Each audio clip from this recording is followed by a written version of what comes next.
Hi everybody and welcome back to the HardReset.Info channel.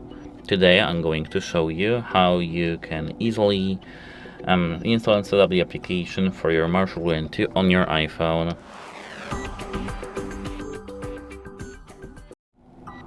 At first we need to open App Store, and here we have to open search. In the search bar we have to search for the MARSHALL.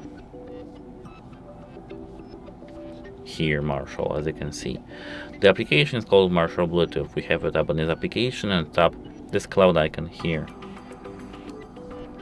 It may take a while, so don't worry. It depends on your interconnection on your phone. Here we have to tap open.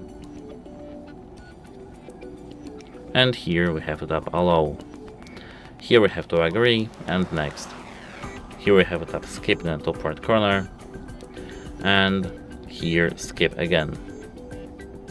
And now our application is set up. If you want to know how to add your device to the application, check our channel because we have a video for that.